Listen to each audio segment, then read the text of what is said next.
भीम ने दुर्योधन की जंघा उतार दी थी।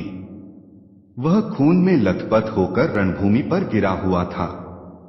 बस कुछ ही समय में दम तोड़ने वाला था, लेकिन भूमि पर गिरे हुए ही उसने श्री कृष्ण की ओर देखते हुए अपने हाथ की 3 अंगुलियों को बार बार उठाकर कुछ बताने का प्रयास किया।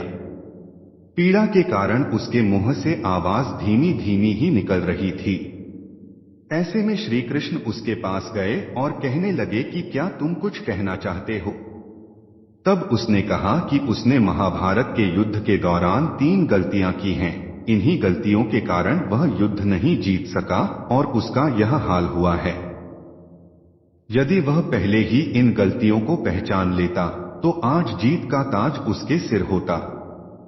श्री कृष्ण ने सहजता से दुर्योधन से उसकी उन 3 गलतियों के बारे में पूछा तो उसने बताया, पहली गलती यह थी कि उसने स्वयं नारायण के स्थान पर उनकी नारायणी सेना को चुना। यदि नारायण युद्ध में कौरवों के पक्ष में होते तो आज परिणाम कुछ और ही होता।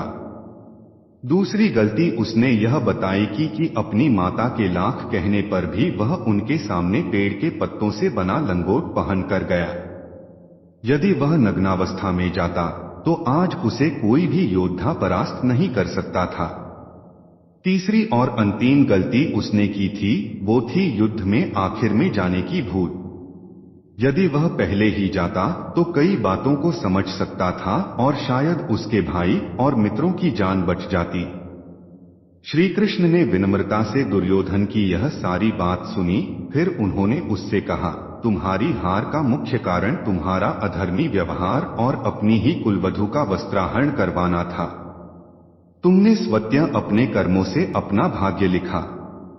श्री कृष्ण के कहने का तात्पर्य यह था कि तुम अपनी इन 3 गलतियों के कारण नहीं हारे, बल्कि तुम अधर्मी हो इसलिए हारे। यह सुनकर दुर्योधन को अपनी असली गलती का एहसास हो गया।